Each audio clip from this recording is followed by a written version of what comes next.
संसार के लिए रहते हैं, संसार के बाहर कोई नहीं रहता।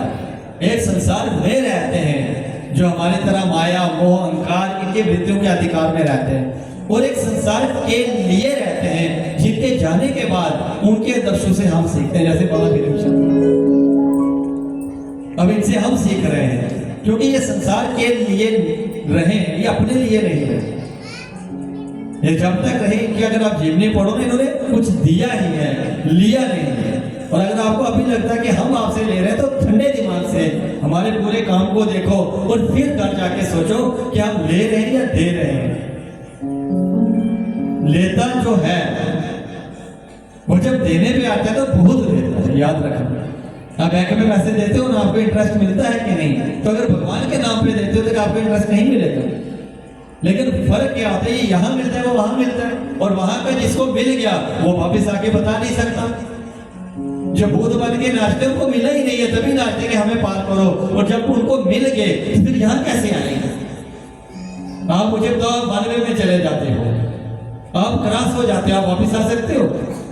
अगर वापिस आना पड़ता है घूम के आना पड़ता है, वही जितना आप चले हो उतना दूसरे रोड से घूम के आओगे। और यही 84 का कि अगर आप मुक्त होकर भी एंड में जाके संशय हो गया मन में कि ईश्वर है, भगवान है, गुरु है, क्या देगा, तो वापिस घूम के फिर से मन में आना पड़ेगा। इसलिए वो आपको बोलते हैं कि संशय रहित हो जाओ।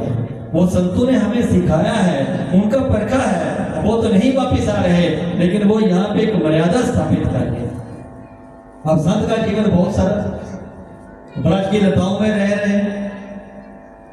अब काम क्या कि पूरा दिन बस कीर्तन करना, और शाम को जो संतों की प्रसादी होती है ना झूठी, उनकी पतले इकट्ठी करनी, उसके ऊपर से वो प्रसाद इकट्ठा करना और उसको पाना। आप सोचो आप कर सकते हो? आपको अगर बोला जाए यहाँ जो झूठा बचेगा उससे अपना पेट भरो, मैं भी नहीं, आप भी नहीं पढ़ सकते। मैं करना भी चाहूँ तो आप देते नहीं, और मर्यादा नहीं है। क्योंकि आज यहाँ मुझे गुरु की तरह पूछ रहे हो, तो गुरु एक मर्यादित जीवन होता है, वो आपको आदर्श सिखाता है। और संत आपको एक दिशा देता है कि आप गुरु को मानो। वो अपने जीवन पर यही प्रचार करते हैं। अभी भी जितने संत बैठे हैं, अगर आप उनका सत्संग हो गुरु पे ही खत्म करते हैं। हर संत, हर महंत, हर स्वामी अपने हर सत्संग में बार बार यही बोलता है कि गुरु की सुनो, गुरु के साथ चलो, और गुरु आपको जब बुलाता है तो आप आते हैं। बस यही बात। अब जीवन सरल, इतना सरल हो गया कि संतों की सीख प्रसादी बोलते हैं उसको। वृंदावन में जो बचता है ना झूठा पत्थर में, उसको इकट्ठा करना, और सबसे बड़ी हैरानी क्या कि उसी से अपने ठाकुर जी को भोग लगाते। अब वो प्रसादी इकट्ठी करके पत्थर में ले जाते हो। ठाकुर आप कितना नहाते हो, सोते धोते हो? आप सुबह मंदिर में जब भोग बनाते हो तो पहले नहाओगे, 50 साल लगे उसको मारोगे, पति को गुस्से से बोलोगे कि ये पंगा डाला है, अभी मैं भोजन भोग लगाऊं या तेरा भोजन बनाऊं? हो जरा नौकरी जाना, टिफिन मांग रहे हो, आप इधर भोग में लगे, और ना ध्यान आपका भोग की तरफ है ना पति की तरफ।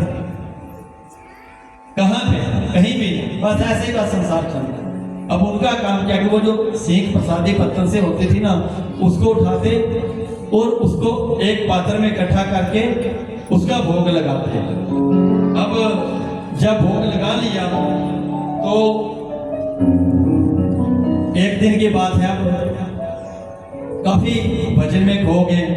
अब भजन का एक आनंद ऐसा होता है कि आपको शायद कभी जीवन में यह अनुभव हुआ हो कि कई बार ऐसा था बिल्कुल खाली बैठे या टीवी देख रहे हो, कोई काम कर रहे हो, अचानक से मन में एक चिंतन मनन आ जाता है ईश्वर का। आप थोड़ी देर के लिए आंखें बंद करते हो और आपको फिर कुछ नहीं याद है कि आपके साथ कौन है, आप कहाँ और किसके लिए हो। अब ये भी भूल जाते हो वो कौन। जब ये अवस्था आती है उसको बोलते हैं कि आप उस संसार से परे। संसार से परे होना कब है? जब आप अपने में खो जाओ, आपको ये होश ना रहे कि ये कौन है और वो कौन है और वो कौन है। उसको एक गुणातीत अवस्था, मतलब आप अपने से ऊपर उठ के हैं, आप उसके हैं, क्योंकि जीव तो ईश्वर का अंश है, ये तो आप मानते हो। ये जो बोल रहा है, जो सुन रहा है, वो सब वही है, सिर्फ क्या कि माया में लिपट गया है। और कहते हैं कि जीवन में एक बार ये माया अवसर देती है आपको कि आप उस अपने आप को पहचानो, लेकिन अगर आप चूक गए फिर नहीं पहचान पाओगे, फिर माया नहीं।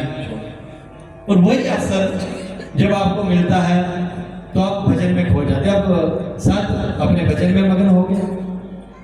अब उनके जीवन में आपको पता है संतों का जीवन तो सीधा साधा। अब सीख प्रसादी जल्दी से जब होश है बाहरी चिंतन आया तो भूख लगी। अब भूख लगी तो बेचारे थोड़े थोड़े भागे। अब लंगर खत्म हो गया था, संत जा चुके थे। वही रोज का नियम, पत्रों से प्रसाद दिया, बहुत ज्यादा भूख थी, के अंदर दोने में डाला और मुंह में डाल लिया। भूख ज्यादा थी, अब डाल दिया तो डाल लिया। अब क्या जैसे मुंह में डाला याद आ कि आज तो ठाकुर जी को भोग ही नहीं लगाया। अब परेशानी ये कि चलो भोग नहीं लगाया, बाद में याद आता तो निकल लेते। अब मुंह में डाला और ये दिमाग में आगे भोग तो लगा नहीं। अब संत क्या करें, निकले तो शर्म आ रही है कि निकले तो लीलत मोहे लाज लगे, मनमोहन को नहीं भोग लगायो।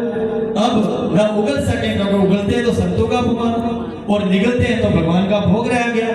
अब ऐसी अवस्था हो गई। अब क्या वो इसी अवस्था में बैठकर आंखों से आंसू बहने लगे। अब पूरी रात निकल गई रोते रोते। दूसरा दिन आ गया और मुंह में प्रसाद और चुपचाप बैठे। आखिर क्या हो गया, ईश्वर ने जब देखा उनसे नहीं, वो उठ गया, उनको हाथ आगे करा के इसको निगल और प्रसाद है। अब ये कैसे करें। अब वो बेचारे सोचे कि अब जल्दी से अंदर करो। भगवान को की उन्होंने करने नहीं दिया, उन्होंने वो पकड़ा, बीच से निकाला और भोग लगा लिया। सोचो ये भगवान कि संतों का झूठा प्रसाद संत के मुंह से लेकर भगवान भोग लगा रहे और हम किस सूचक को देख रहे हैं। हम बच्चों को नहीं कुछ देंगे, बच्चा भोग लगा मर रहा है भूखा, उंगली काटे, छोटा मासूम बच्चा ने भगवान उधर ही मांग रहा है तेरे से, दे दे। नहीं तेरा भगवान झूठा होता। मंदिर जा रहे हैं, कोई मांगने वाला है, भूखा मर रहा है, चला हाथ आगे कर रहा है, रो रहा है, आंखों में आंसू है, पीछे पड़ गया, हम नहीं देंगे। बोले नहीं पाले मंदिर जाके, और मंदिर में क्या होगा, जाके देखना सोमवार को ढेर लगा होता है केलों का, सेबों। मैं मंदिर के खिलाफ नहीं हूँ, मेरी बात को कहीं बात नहीं जोड़ लेना। आजकल नेगेटिव टिप्पणियां ज्यादा होती हैं मुझे। मैं भोग के खिलाफ नहीं हूँ, मैं खिलाफ इस चीज के हूँ कि जो सामने से भगवान मांग रहा है उसको छोड़ दो और अंदर जाके करो। कहते पत्थर की इमारत है जिसे बैठे होने तेरा पता नहीं लगता और नाम था नहीं। कि पत्थर की बातों में आपको भगवान नहीं, वो तो आप में है, मुझ में है। और इसके लिए देखो आपको सरल होना पड़ेगा। जब तक आप सरल निर्मल नहीं होगे वो नहीं मिलेगा। क्योंकि निर्मल मन जन सो मोहि पावा, मोहे कपट छल छिद्र न पावा। भगवान का यही विचार है। अब देखो संत कहाँ रह रहे हैं, ब्रज की लताओं में, और कहते हैं